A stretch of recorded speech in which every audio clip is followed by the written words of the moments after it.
Bonjour à toutes et à tous.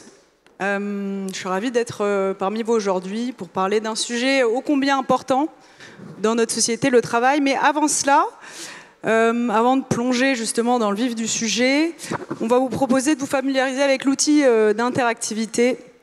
Pour cela, il vous suffit de flasher donc, le QR code qui apparaît derrière moi, afin de répondre à une question que le mouvement Impact France a souhaité vous poser, et qui est la suivante. Qu'est-ce qu'une entreprise doit le plus mettre en avant pour attirer un jeune talent aujourd'hui?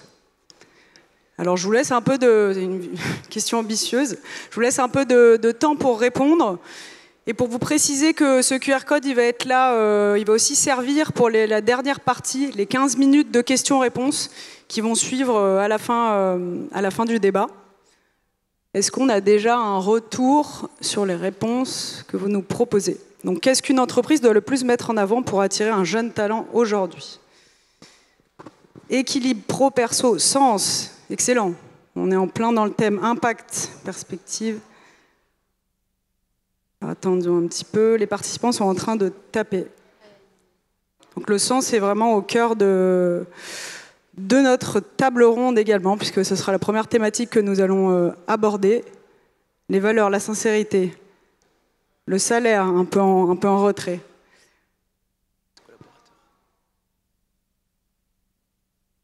Alors, je crois que j'ai toujours rêvé, moi, de dire ça, mais on va poursuivre, parce que c'est les aléas du direct. Je sais qu'en tant que journaliste, c'est une question qu'on rêve tous de poser. Je vais commencer par vous faire une confidence, parce que je vais me prêter moi aussi au jeu de l'icebreaker, et pour vous dire que j'ai jamais été journaliste toute ma vie. Donc lorsqu'on m'a demandé d'intervenir et d'animer cette table ronde sur le travail, j'ai été ravie. Je suis journaliste que depuis quelques mois, et donc je fais partie de tous ces jeunes qui, à l'aune de la trentaine, ont décidé de changer radicalement de métier pour redonner du sens, et justement pour que la contrainte devienne plaisir. On a beaucoup parlé justement de ces démissions des jeunes diplômés. Certains l'ont appelé la révolte des premiers de la classe. Je ne crois pas qu'il s'agisse d'une révolte, mais néanmoins, il s'agit surtout d'une tendance, d'une vision du travail qui a évolué. Donc, le travail n'est plus vraiment la santé, en témoigne l'explosion des arrêts maladie aujourd'hui. Et perdre sa vie à la gagner ne fait plus rêver grand monde. Et je crois que ça ne concerne pas seulement les jeunes, puisque selon un récent sondage IFOP, en 1990, 60% des Français estimaient que le travail prenait une place très importante dans leur vie. Aujourd'hui, ce chiffre tombe à seulement 21%, c'est dire. Donc le rapport au travail évolue et fait changer le travail lui-même, puisque le travail prend de nouvelles formes. On a beaucoup entendu parler du télétravail, qui nous permet aussi et surtout de pouvoir regarder Roland-Garros en paix. Mais le travail prend aussi une autre forme aujourd'hui, avec l'essor du freelance, du travail indépendant qui attire beaucoup les jeunes générations. Et enfin, pour conclure sur la dernière thématique que l'on va aborder tous ensemble aujourd'hui, on sait que le travail est forcément impacté par l'intelligence artificielle qui arrive et qui vient bouleverser notre façon de travailler, qui vient questionner les compétences, le rôle du management. Et je crois que les entreprises qui demain réussiront à répondre à ces 3 questions que nous aborderons lors de cette table ronde, à savoir redonner du sens au travail de leurs collaborateurs, s'adapter aux nouvelles formes pour attirer et retenir les talents, et aussi et surtout exploiter le potentiel de l'intelligence artificielle, ce sont vraiment ces entreprises qui réussiront le travail demain. Aujourd'hui, nous avons avec nous, donc pour commencer, Antoine Fouché, président de Quintet Conseil, ancien directeur de cabinet de la ministre du Travail Muriel Pénicaud, et auteur du livre « Sortir du travail qui ne paye plus ». Ensuite, Mehdi Ouass, à ses côtés, président du groupe de conseil Talent, présent dans une vingtaine de pays et qui regroupe plus de 7000 collaborateurs. Un groupe de conseil qui accompagne les entreprises par la technologie et l'innovation. Aussi, Madame la députée Sophie Théier-Polian, membre du Parti Génération et du groupe écologiste et social à l'Assemblée nationale. Et enfin, Mathieu Nebra, cofondateur d'Open Classroom, l'école 100% en ligne pour accueillir les compétences et se former au métier demain. Je vous invite donc à les applaudir avant de commencer ce débat.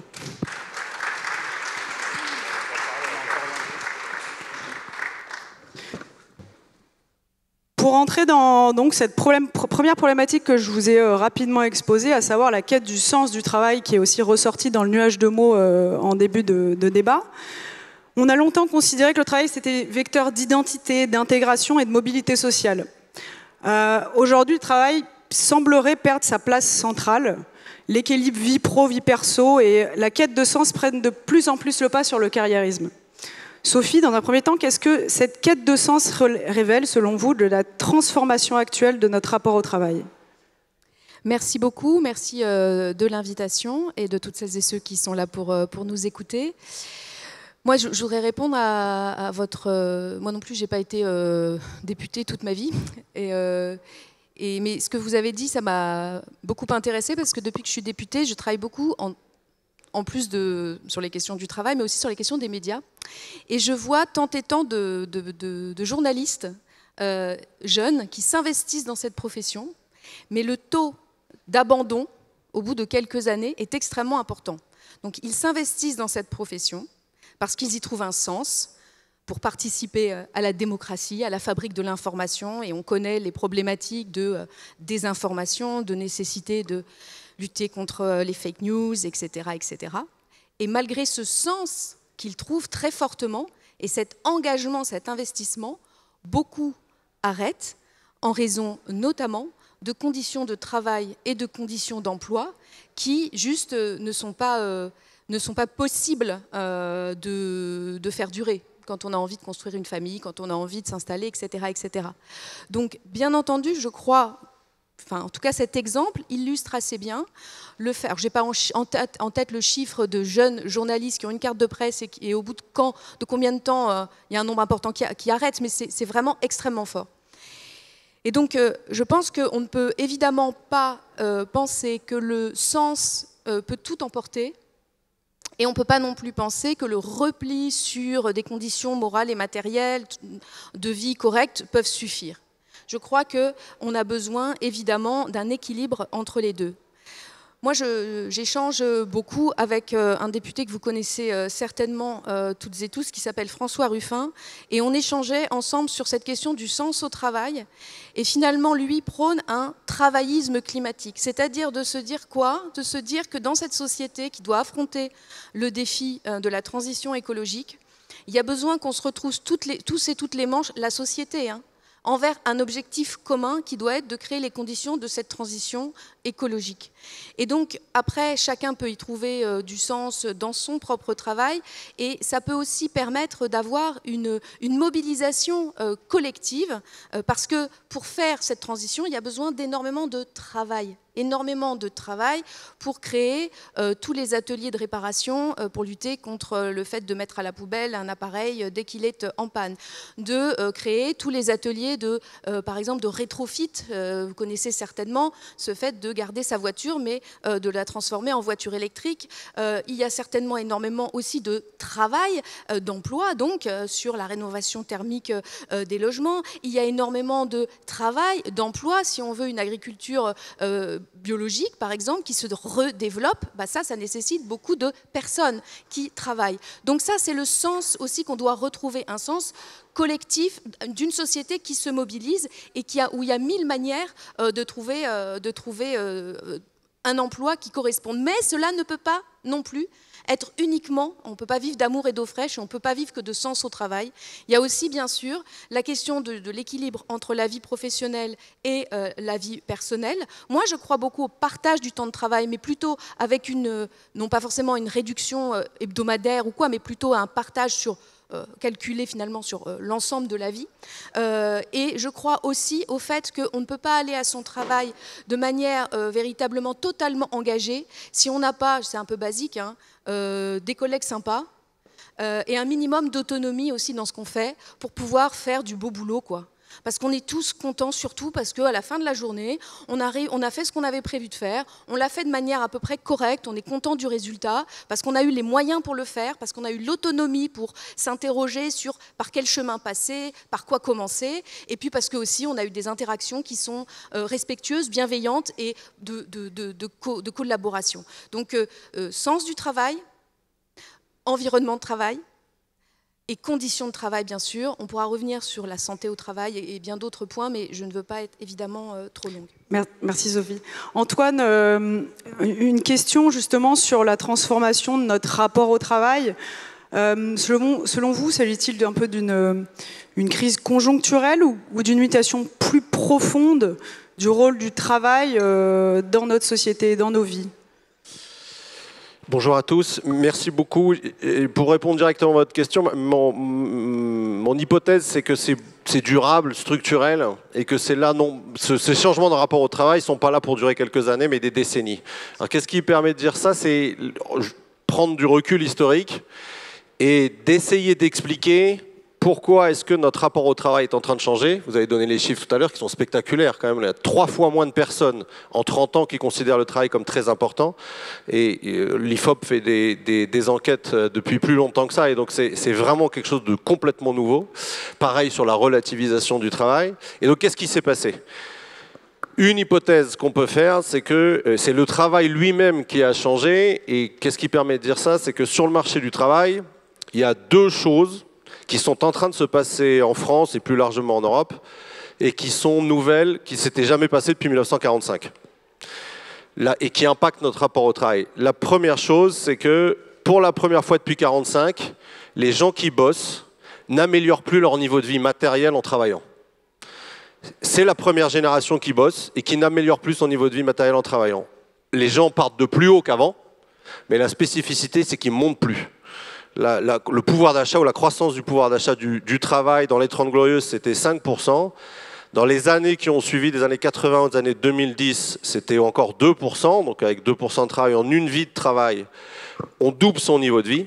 Depuis 15 ans, c'est 0,5%. Donc aujourd'hui, quand on bosse, et c'est valable pour tous les niveaux de revenus, qu'on appartienne aux gens qui ne gagnent pas très bien leur vie, jusqu'à 1 500 € net par mois, premier décile, comme dit l'INSEE, ou dernier décile, à partir de 4 000 € net par mois, vous rentrez dans les 10% les mieux payés en France. Même pour vous, on est dans une situation où à 0,8% par an depuis 15 ans, il faudrait bosser 80 ans, plus de 80 ans, pour doubler son niveau de vie. Ça, c'est la première chose. La deuxième, allez-y. Non, allez-y, je réponds. La deuxième chose qui se passe, c'est que, et ça c'est un peu contre-intuitif, mais les chiffres de l'INSEE vérifiables par tout le monde sont robustes, c'est que le temps de travail a arrêté de diminuer. C'est-à-dire de génération en génération, on a travaillé de moins en moins depuis 1945, sauf la génération actuelle, ou les générations actuelles, qu'on ait 25 ou 50 ans, on est dans le même bateau. En 1950, on travaillait 2200 heures par an. En 1970, 2000 heures. En 1990, 1800 heures. En 2000, 1006. Et en 2024, 1006 aussi. Donc, contrairement à ce qu'on dit et ce qu'on pense, les gens qui travaillent aujourd'hui, ce n'est pas des gens qui ne veulent plus travailler. C'est la première génération depuis 1945 qui ne va pas travailler moins que ses parents. Et la conjonction des deux, ça fait que pendant 60 ans, pendant 60 ans, donc quand même 2 générations à peu près, c'est-à-dire les années 45 à 2010, on a vécu de mieux en mieux en travaillant de moins en moins. On a vécu de mieux en mieux en travaillant de moins en moins grâce à un travail de plus en plus productif. Et ça, c'est fini. Et comme c'est fini, ça ne peut pas ne pas avoir d'effet sur notre rapport au travail. On ne peut pas avoir le même rapport au travail quand on se dit « dans 10 ans, je vivrai mieux en travaillant moins ». Et ça a été vrai pendant 60 ans. Ou dans 10 ans, je vivrai pareil en travaillant un peu plus. Et ça, c'est ce qui se passe depuis 15 ans. Qu'est-ce que ça fait comme effet? Parce que les gens s'adaptent. Chacun d'entre nous s'adapte à cette nouvelle réalité.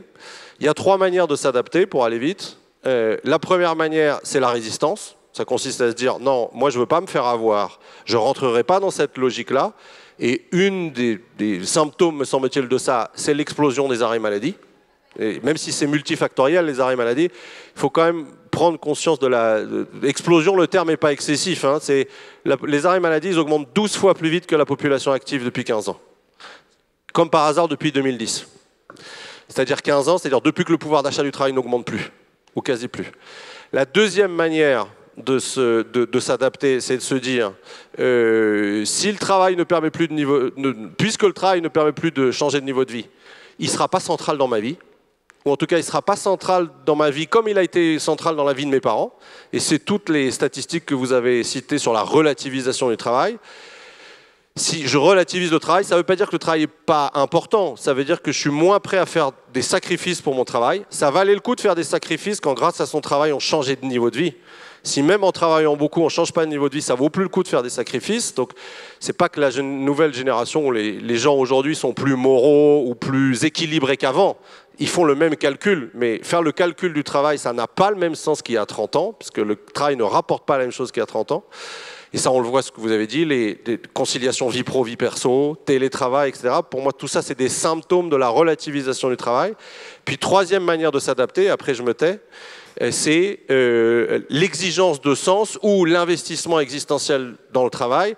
Et là, pareil, il faut faire l'effort de faire la démarche d'individu et d'essayer d'être un peu honnête avec soi-même. Et on se dit, OK, si le travail ne permet plus de changer de niveau de vie, alors au moins qu'il ait un sens. Au moins que je sois fier de ce que je fais. Si ce n'est pas pour améliorer ma vie matérielle, être fier de contribuer à limiter le changement énergétique, préparer la transition de demain, développer mon territoire, travailler pour le bien commun, travailler pour l'intérêt général, etc., etc. Donc, si cette analyse-là est à peu près juste, on voit bien qu'on n'est pas là sur le sens et la relativisation, on n'est pas du tout sur un effet de mode, mais on est sur des adaptations de long terme à un changement du travail lui-même qui va durer non pas des années, mais des décennies. Merci Antoine. Sur des sujets qui concernent un peu plus les organisations cette fois-ci, et Mehdi et Mathieu, je vous laisserai intervenir sur ces questions-là, on comprend bien que le travail est transformé de l'intérieur par la recherche de sens, par l'épanouissement, et vient justement proposer des nouvelles formes de travail. On n'est plus dans un rapport au travail avec des carrières linéaires, ascendantes, en CDI. On voit qu'aujourd'hui, on parle de plus en plus de freelance, on parle de plus en plus également de semaines de 4 jours. Sur la question du rôle des organisations, puisque au-delà de constater ces transformations, les organisations ont un rôle. Et quel rôle peuvent-elles jouer justement, Mehdi, pour répondre à ces envies de changement, pour fidéliser, pour attirer, pour retenir les talents? Je voudrais d'abord réagir aux propos d'Antoine qui sont très intéressants et que je synthétiserai en disant en fait l'amélioration du confort matériel disparaît au profit de l'amélioration du confort moral. Et c'est pour ça qu'on revoit le sens, c'est-à-dire que la génération de nos parents ont travaillé pour améliorer leur confort matériel, quitte à se sacrifier et à faire un travail qui n'avait pas forcément de sens pour eux.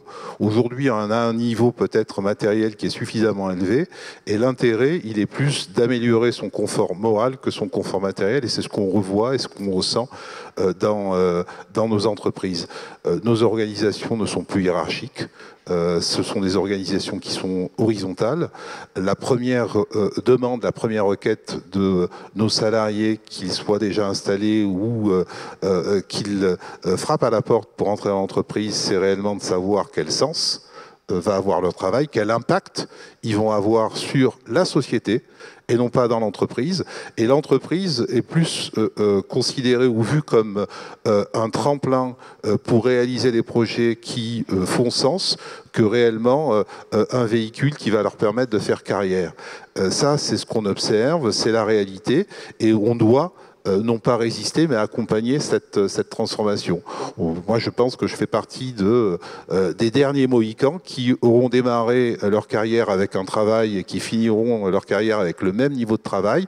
Et naturellement, si on s'amuse à rechercher des gens qui finissent leur carrière professionnelle dans l'entreprise dans laquelle ils ont démarré, on va en trouver de moins en moins. Donc voilà le grand rapport et le grand changement de paradigme. Mais je pense que par rapport aux propos qu'a énoncé Antoine, la grande différence, c'est que le confort moral est beaucoup plus important que le confort matériel, et je ne suis pas prêt, moi, salarié d'une entreprise, à faire n'importe quoi uniquement pour gagner de l'argent.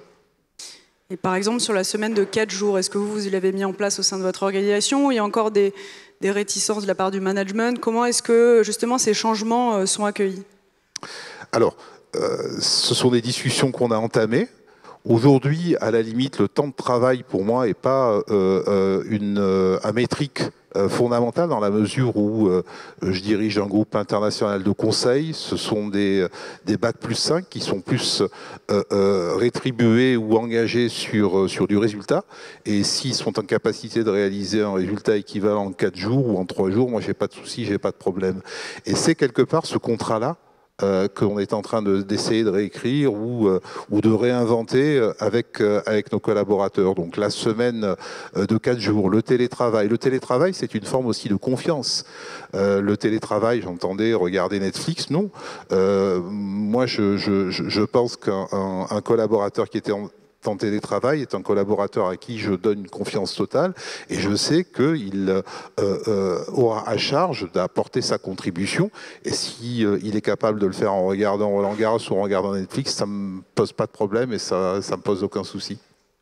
Sophie, je crois que vous vouliez rebondir. Après Mathieu, je vous laisserai la parole, notamment sur la partie freelance. Oui, juste parce qu'il y a un mot qui me fait réagir, c'est la question du confort.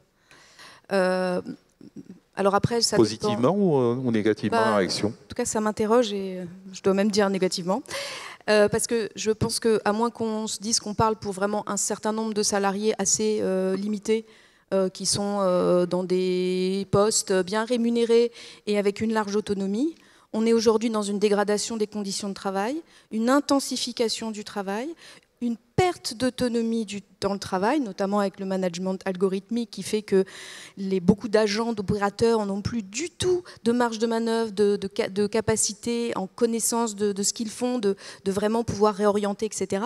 Et que s'il y a une explosion aujourd'hui, notamment des arrêts maladie, c'est beaucoup aussi pour des questions de souffrance au travail qui sont liées à ça. Donc je ne pense pas qu'on puisse parler de confort dans le travail aujourd'hui, malheureusement, en tout cas dans énormément d'entreprises. Il y a plein d'entreprises où ça se passe très bien et tant mieux. Prenons-les en exemple. Mais il y a aussi beaucoup d'entreprises où, et c'est aussi cette raison-là, c'est-à-dire la dissonance entre ce qu'on aurait envie de faire bien et comme on n'arrive pas à le faire bien, ça crée un certain nombre de dissonances cognitives qui aboutissent à des maladies, du stress, etc. et qui, en bout, aboutissent à des arrêts maladie. Et voilà, donc c'est ce terme de confort, moi, qui me... Enfin, pour avoir un peu travaillé, la semaine prochaine, je rencontre des agents qui sont en difficulté dans une entreprise de ma circonscription, dans un centre d'appel.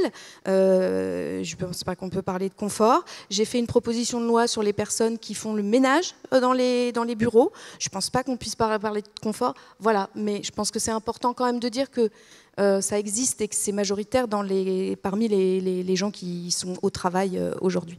D'accord. Juste si je peux réagir, je ne dis pas que le confort existe, je vous laisse rebondir après. Et ce que vous dites alimente ce que je dis. C'est-à-dire qu'aujourd'hui, oui, c'est pour ça que je dis on recherche le confort moral et quand on parle de burn-out, ce ne sont pas des accidents physiques, ce sont des accidents moraux parce que justement on n'a pas de sens et parce qu'on est stressé par un travail qui n'apporte pas le confort moral nécessaire.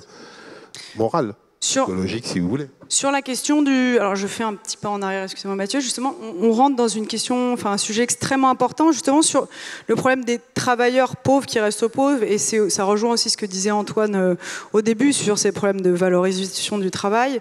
Je rajoute une petite question en live, c'est mon métier de journaliste. Je voulais vous interroger Antoine sur justement ce que disait Pascal Demurger ce matin, sur le fait que l'épargne des Français il y a 50 ans était composée des 2/3 du fruit de leur travail et d'1/3 de leur héritage, et qu'aujourd'hui la proportion est inversée. Alors aujourd'hui, quelle solution on a pour finalement atteindre cette forme de confort aussi monétaire et autres, vous voyez ?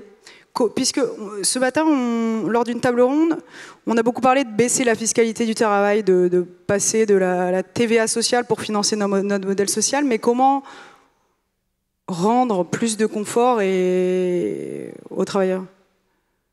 Et par rapport à ce que je disais tout à l'heure et le lien avec l'héritage, en fait, c'est le suivant, c'est que si il est exact, et sauf à dire que l'INSEE a des chiffres bidons, mais dans ce cas-là, il faut leur faire un procès en désinformation publique. Mais mettons que les chiffres de l'INSEE sont bons, c'est ni démagogique, ni excessif, ni populiste de dire que le travail ne permet plus à la majorité des gens qui bossent depuis 15 ans d'améliorer leur niveau de vie. Une fois qu'on a dit ça, on peut se dire soit c'est pas grave, parce qu'on a atteint un niveau de vie matérielle globalement. Alors, évidemment, il y a des grandes inégalités, mais c'est pas grave et c'est comme ça. Même si on peut se dire à un petit individuel qu'on peut avoir raison sur cette position-là, de toute façon, entre 70 et 80% de la demande des gens, et comme on est en démocratie, on est obligé de tenir compte de la demande des gens, c'est pas leur avis. C'est que l'idée d'un progrès et d'une amélioration, déjà si je commence ma vie dans un 40 mètres carrés, dans 20 ans, j'aurai toujours pas un 40 mètres carrés. Ça va s'agrandir, etc., etc. Donc, l'idée du progrès matériel à l'échelle individuelle, et donc si c'est pas à l'échelle individuelle pour beaucoup de gens, c'est à l'échelle collective, ça reste une aspiration fondamentale et en fait politiquement un stabilisateur démocratique absolument indispensable. Là où il y a le lien avec l'héritage, j'y vais tout de suite, mais je refaisais juste le petit détour parce qu'on peut se dire, mais quel est le lien? Là où il y a un lien, c'est que le phénomène du travail qui ne paye plus, pas au sens où on s'appauvrit par le travail, etc. Le niveau de vie en France n'a jamais été aussi élevé. Mais le travail qui ne paye plus au sens qui ne permet plus de progresser socialement, ce phénomène-là, il est renforcé parce que Pascal Dumergier disait ce matin, c'est-à-dire que c'est l'héritage qui paye. Et ça, c'est pas non plus des magots populistes, etc. C'est les chiffres du CAE, décembre 2021, repenser l'héritage, que chacun peut consulter. Aujourd'hui, 60% de ce que les gens ont, c'est une moyenne, donc en moyenne, chacun d'entre nous, bon, c'est une moyenne, c'est pas pareil pour tout le monde, évidemment, parce que c'est une moyenne, 60% de ce qu'on a aujourd'hui ne vient pas de notre travail et de notre mérite, mais du hasard de notre naissance. Et c'était 35% dans les années 70. Donc quand on fait que le croisement entre les deux, c'est-à-dire si je travaille bien à l'école et que je travaille bien dans mon entreprise, je ne vais pas améliorer mon niveau de vie matériel, en moyenne. Et si je ne suis pas bien né, au sens mes parents ne m'ont pas beaucoup transmis, je ne peux pas compenser par mon travail, la combinaison des deux, dans laquelle on est aujourd'hui, ça fait qu'on redevient une société d'héritiers et de naissance, et non plus une société de travailleurs et de mérite. Et ça... Non, je vous laisse, je vois que vous me faites signe depuis plus de 30 secondes. Je vous fais signe, c'est extrêmement intéressant, mais je voulais aussi laisser parler Mathieu sur un sujet, pour faire le lien sur le travail qui ne paye plus, qui est aussi le titre de votre ouvrage. On se rend compte que les jeunes vont de plus en plus vers le travail indépendant. Le travail en freelance, et qui est peut-être une réponse finalement à tout ce qu'on dit depuis le début sur une recherche de quête de sens, d'épanouissement, de vie pro, vie personnelle, un travail qui enrichit aussi pécuniairement de manière différente. Sur Mathieu, justement sur le freelance, sur cette nouvelle trajectoire professionnelle, est-ce un choix, selon vous, d'émancipation de la part des jeunes ou une conséquence du marché du travail plus incertain pour les jeunes? Je crois qu'au sein d'Open Classroom, il y a beaucoup de demandes pour le freelancing. Allez-y. C'est évidemment pas évident de démêler les deux parce qu'il y a du freelancing choisi et du freelancing subi. J'ai clairement vu les deux types d'histoires. Mais un chiffre que je peux vous donner, et j'ai vu la part, on demande à toutes les personnes qui vont se former à un métier sur Open Classroom en ligne, au début de leur formation, qu'est-ce qu'ils aimeraient faire ensuite, quel type de société ils aimeraient rejoindre ou sous quelle forme. Et j'ai vu la croissance ces dernières années, ces 10-15 dernières années, du nombre de personnes qui disent « moi je veux être freelance ». Donc là, a priori, on n'est pas sur du freelancing subi, on est sur du freelancing choisi. On est sur peut-être l'ordre de 30% qui disent quand même au début d'une formation « je vais être freelance ». Et évidemment, il y a des gens qui cherchent un travail, ne trouvent pas et finissent par accepter des missions à la journée, etc. Et là, on est sur du freelancing subi. Mais je vois aussi effectivement du freelancing choisi. Ce freelancing peut être peut-être coupé même lui-même en deux. Il y a des gens qui le voient comme un mode de vie. Parce qu'ils veulent être maîtres de leur destin, parce qu'ils veulent plus de sens, parce qu'ils ne veulent pas dépendre d'une organisation qui pourrait les écraser dans le mode de fonctionnement. Certains ont été un petit peu échaudés par l'expérience de leurs parents dans peut-être les grandes entreprises. Donc ils ont besoin de reprendre le pouvoir, ça c'est ce que je vois, c'est ce qu'ils disent. Certains sont capables de le faire, d'autres ne sont pas capables de le faire aussi. Il faut voir que les personnalités des gens, il y en a qui vont bien convenir à ce travail de freelance, d'autres qui ont besoin d'un cadre, d'un environnement, qui préféreront d'ailleurs ça. C'est pas forcément évident. Mais dans le nombre de freelance, il y a aussi une partie de gens qui pensent à l'entrepreneuriat. Alors, on va un peu plus loin que freelance, entrepreneur. Un entrepreneur, c'est quelqu'un qui va avoir l'idée de construire une société, peut-être d'embaucher à son tour ou de créer un produit et pas juste de donner de son temps et de vendre de son temps de lui-même. Et ça, on voit aussi une croissance de ça pour une raison qui peut-être rejoindre les autres sujets que vous vouliez aborder, qui sont la technologie permet aussi de créer plus de valeur plus vite, parce que notamment les outils de générative AI nous permettent aujourd'hui de faire des choses où il fallait beaucoup de capitaux, il fallait beaucoup de gens hier pour répondre à un problème. Aujourd'hui, souvent, une personne seule ou une petite équipe de 10 personnes peut faire un gros impact.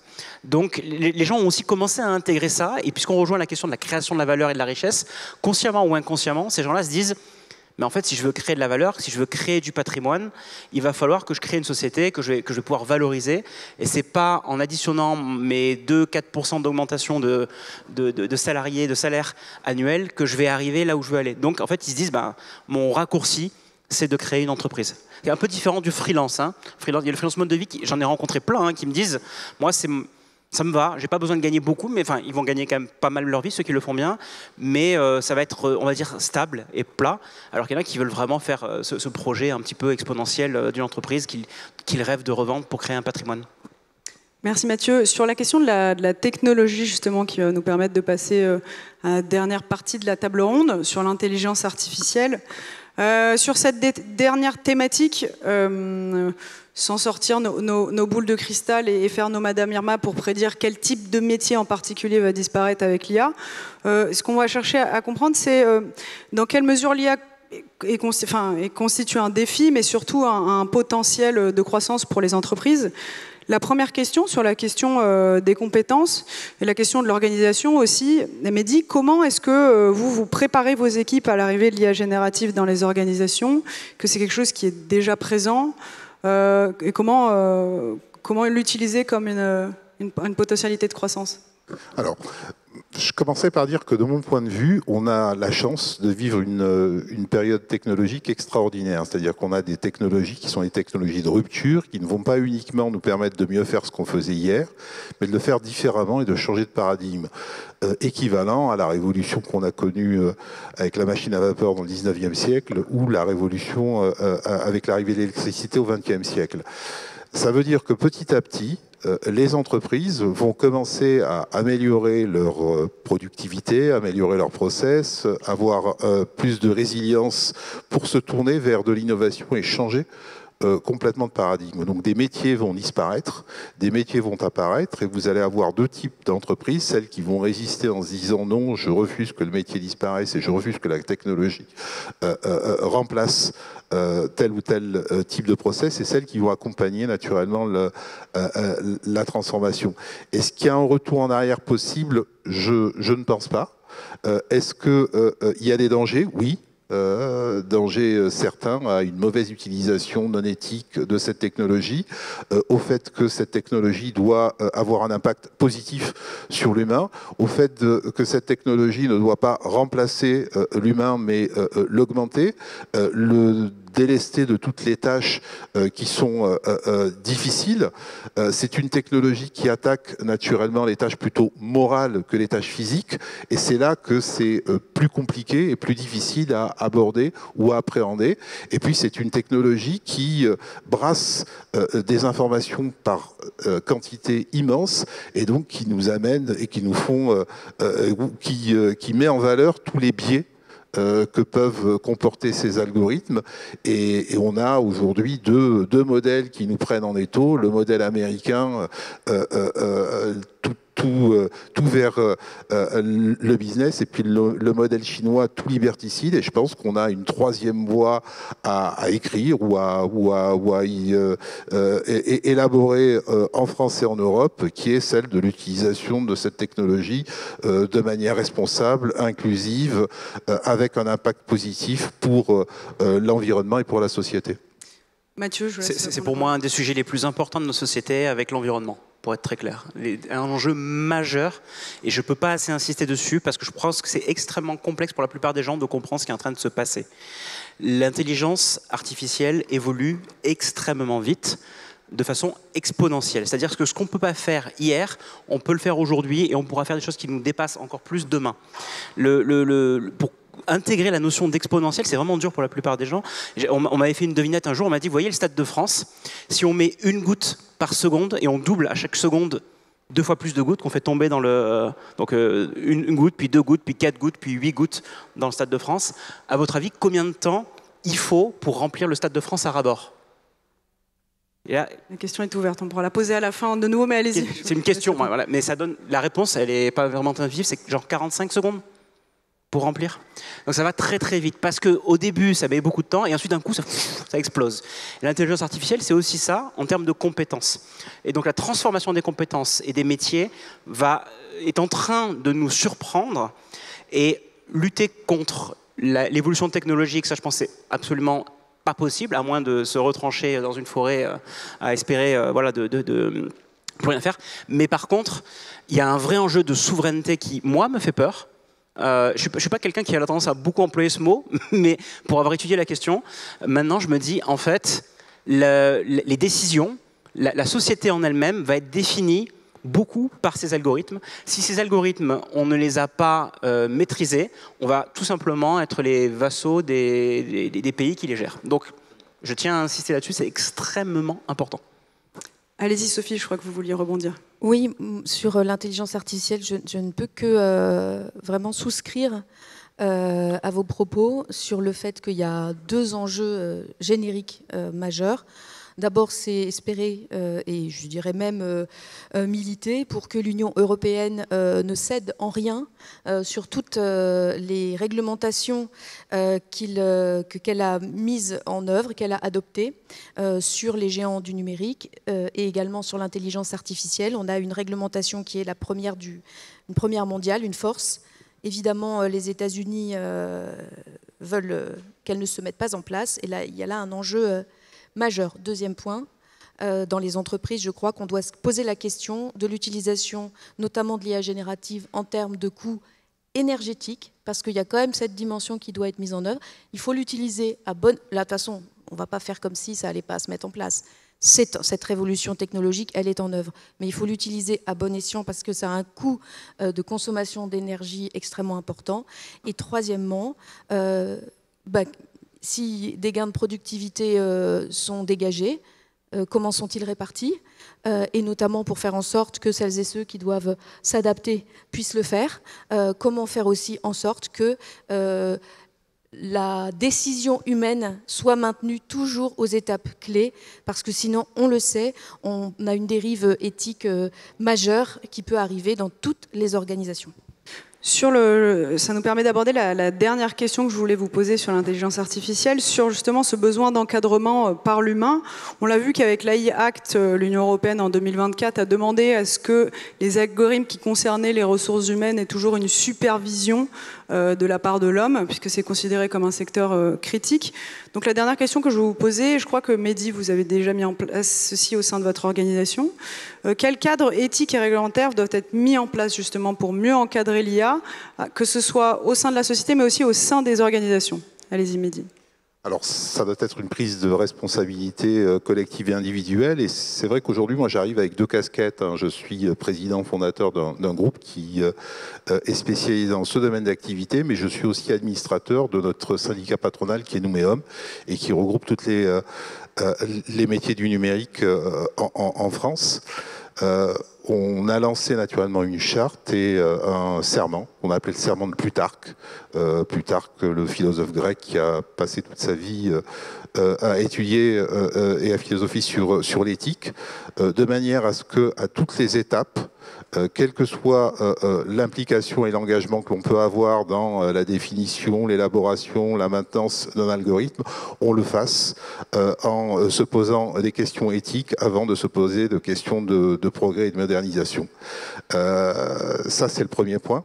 Le deuxième point, je pense que la réglementation est importante, mais elle doit se faire en cohérence avec ce que font les autres aussi, parce que si on surréglemente l'Europe face à une libéralisation totale, et les annonces de Donald Trump sont quand même inquiétantes en la matière, on va créer une compétitivité beaucoup plus difficile pour les entreprises françaises et européennes face aux entreprises américaines, aux entreprises chinoises. Donc il faut que l'Union européenne aussi accorde sa réglementation sur ces technologies en fonction de ce qui est fait et de ce qui est pratiqué en Amérique du Nord et en Chine.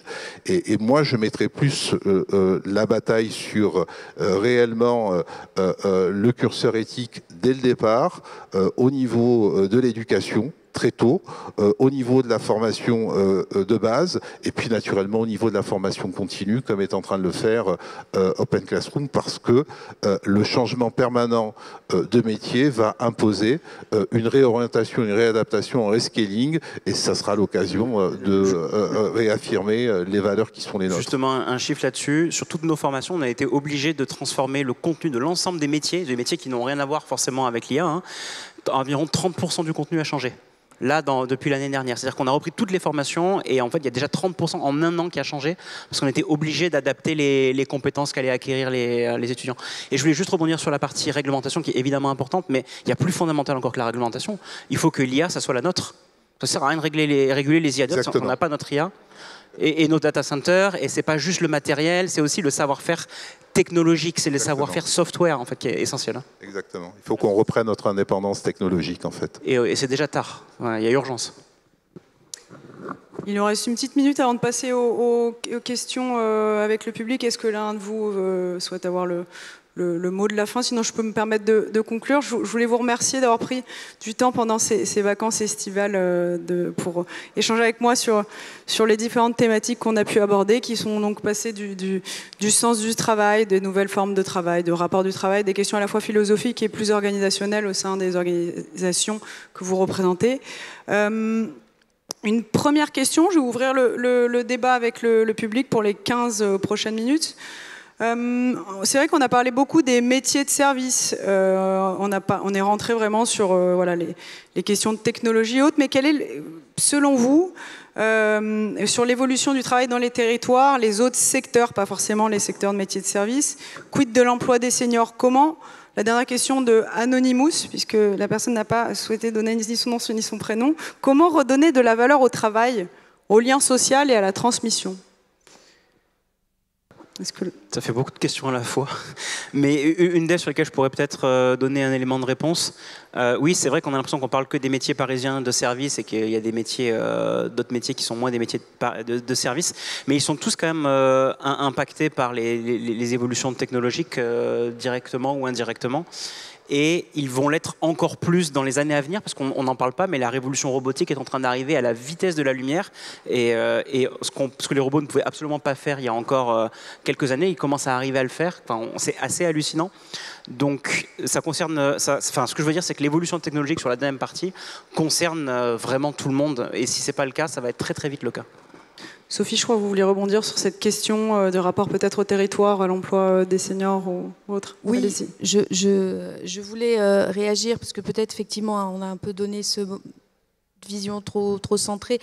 Enfin, je crois quand même que la majorité des personnes qui travaillent dans notre pays, elles ne le font pas dans ces métiers-là et elles sont confrontées à une immense question qui est la question des salaires, dont on n'a pas trop parlé, et quand même, qui est quand même enfin, par Antoine Fouché un peu, mais qui est quand même un problème majeur, évidemment, et à mon sens qu'on doit revaloriser entre le capital et le travail. Il y a peut-être d'autres idées, mais clairement, dans notre pays, on doit vivre de son travail et vivre dignement.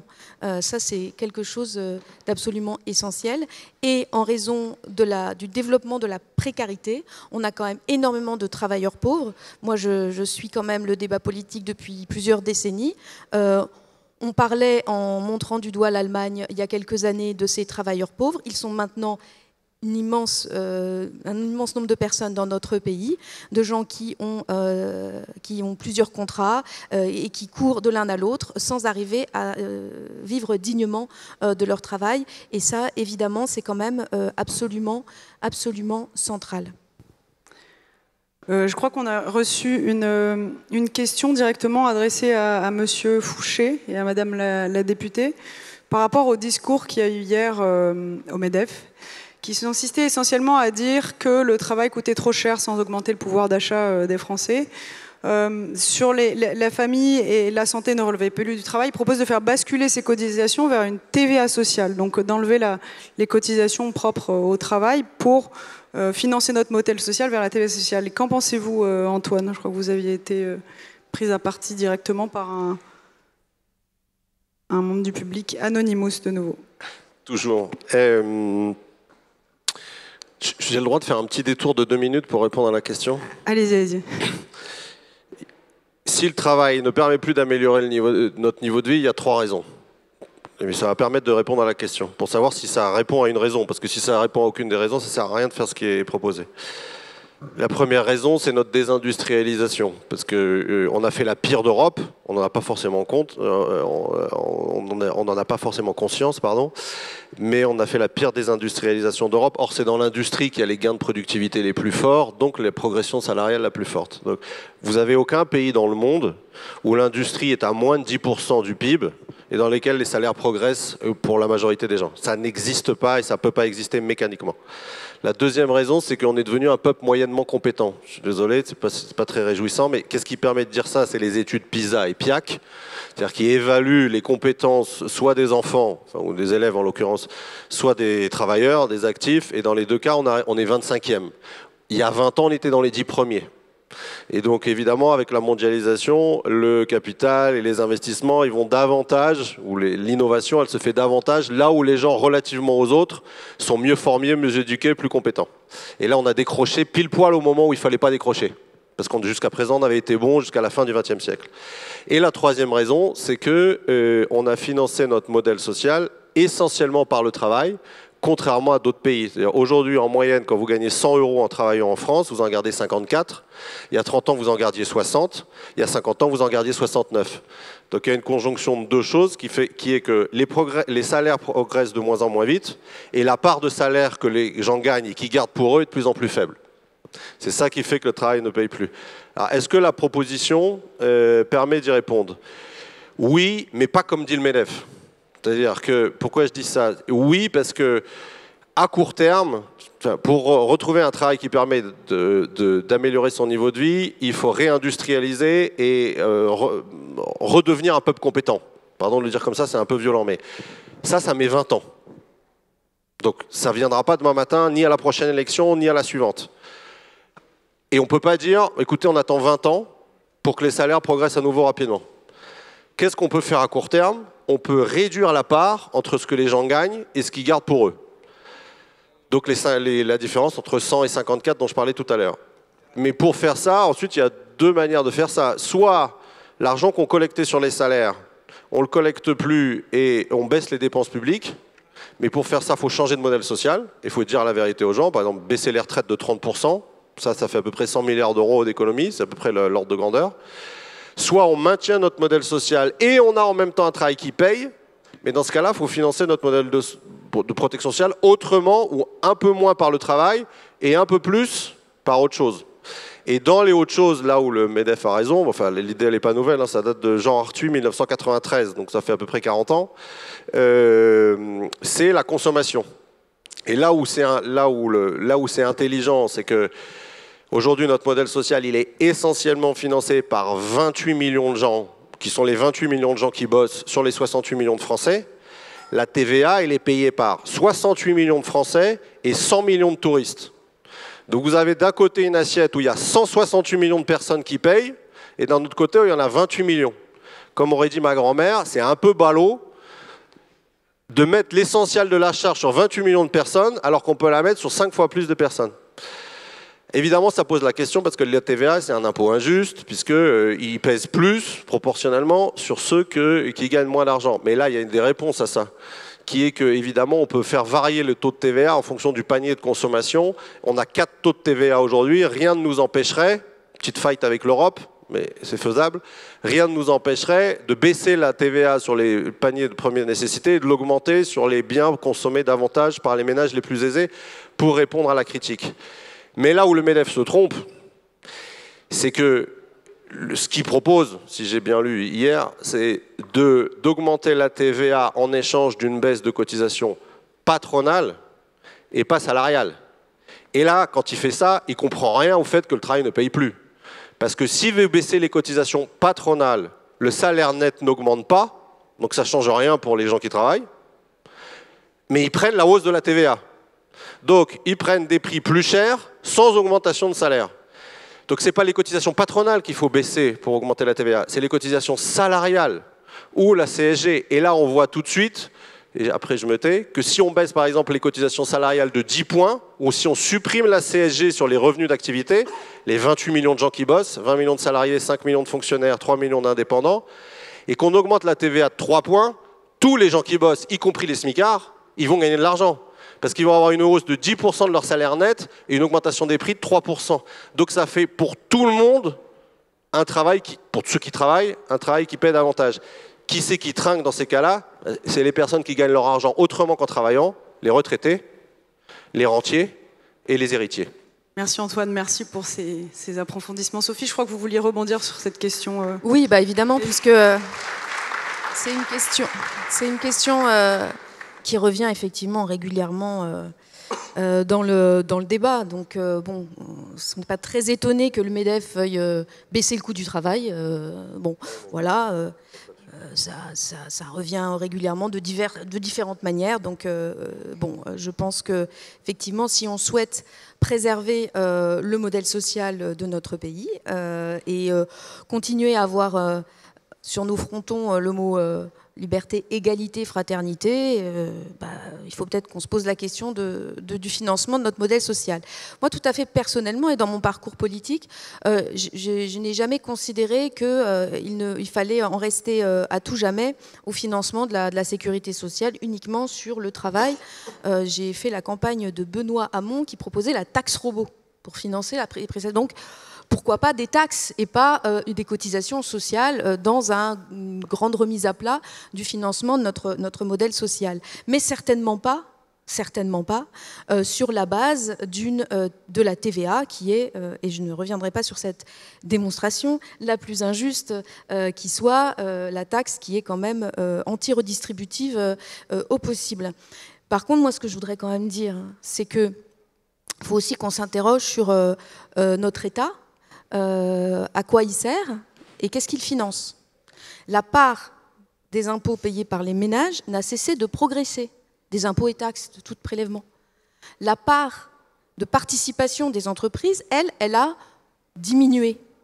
Mais surtout, mais elle n'a pas non plus diminué dans des proportions gigantissimes, mais surtout, ce qui a augmenté de manière très très forte, et vous trouverez toutes les données précises dans notamment les travaux d'Anne-Laure Delatte, c'est la part des aides aux entreprises et dépenses fiscales et niches. Donc, à un moment donné, on doit quand même se poser cette grande question démocratiquement. Comment on fait de quoi avons-nous besoin collectivement pour faire nation et qui paye quelle part pour que ce soit juste? Merci Sophie, merci à tous. Il nous reste une dernière question avant de clôturer notre débat. Sur la composante du vieillissement de la population, de la décroissance de la population active, quelles sont vos attentes vis-à-vis du changement du travail dans les décennies à venir? Est-ce que l'un de vous veut rebondir sur cette question d'Anonymous de nouveau? Mathieu, Antoine? Je n'ai pas d'éléments là. Oui, la décroissance en proportion de la population active, certes, mais il y a quand même énormément de gens qui demandent une chose, c'est avoir du travail.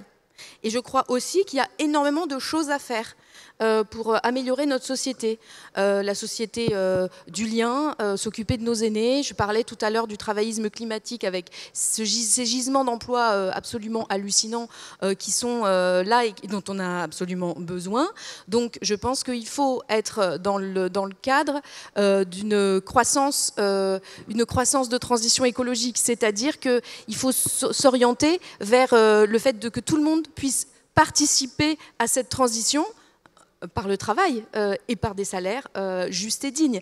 Donc moi je crois beaucoup que la population active vieillit, etc. C'est vrai, mais ayons une véritable politique de lutte contre le chômage et la précarité et de lutte aussi contre le fait d'avoir de plus en plus de personnes qui ne peuvent plus travailler de par des inaptitudes, des maladies professionnelles, des accidents du travail, et qu'on licencie et puis qu'on met dans une case de no man's land social en attendant qu'ils puissent éventuellement toucher un petit bout de retraite. Donc c'est aussi un travail plus respectueux des corps qu'il faut promouvoir. Et là-dessus, j'ajouterais aussi un truc important qui revient à chaque fois. Les personnes peuvent aussi être déconnectées des évolutions des métiers, des nouvelles compétences. Et on attend, en quelque sorte, patiemment, que ces personnes deviennent tellement obsolètes qu'elles se fassent virer. Elles se retrouvent du coup à la casse à France Travail. Et ensuite, France Travail doit dépenser de l'argent pour reconvertir les gens. Alors, on est content, Open Classroom, on le fait aussi avec plaisir. Mais ça semble assez inefficace d'attendre que les gens soient progressivement, lentement obsolètes jusqu'à devoir être entièrement reconvertis. C'est lourd même personnellement à vivre comme expérience. Ce qui manque, et là où on n'est pas à mon avis au rendez-vous de l'histoire en termes d'évolution des compétences, là pour le coup c'est de la formation continue, mais vraiment. J'insiste vraiment, c'est pas 1 ou 2 jours par an de temps en temps quand on a de la chance et parce que c'est le petit bonus que l'entreprise veut bien nous confier. En fait, on a besoin de faire beaucoup plus de formation continue aujourd'hui tout au long de la vie parce que justement les métiers vont changer qu'auparavant où c'était beaucoup moins nécessaire. Et ça c'est extrêmement important et on n'est pas du tout au niveau des attentes. Ouais. Et puis on a une population qui est vieillissante, c'est clair, mais on a une richesse extraordinaire, ce sont nos seniors, et on les laisse partir soit à la retraite, soit à la dérive, alors qu'on pourrait absolument utiliser toute leur expérience, parce qu'on peut avoir toutes les technologies que l'on veut, on peut avoir toute la technicité que l'on veut, l'expérience, elle prend du temps, et aujourd'hui on a une vraie réflexion à entamer sur la façon dont on peut associer seniors et juniors pour avoir une efficacité plus importante et un impact plus important et plus positif dans la société. Je pense que ça aussi, c'est un travail sur lequel on est mobilisé, sensibilisé. Mettre à profit l'expérience des seniors pour accompagner à l'éclosion des juniors et avoir plus d'impact et un impact positif. Merci, merci à tous. On est vraiment dans les temps, puisqu'il nous reste 6 secondes sur le planning annoncé. Pour ce premier débat de reconversion professionnelle en journalisme, je voulais vous remercier tous d'avoir travaillé avec moi pour la préparation de cette table ronde qui se poursuit ensuite sur l'intelligence artificielle, donc qui fait le lien avec notre dernière thématique. Merci au public également et au mouvement Impact France.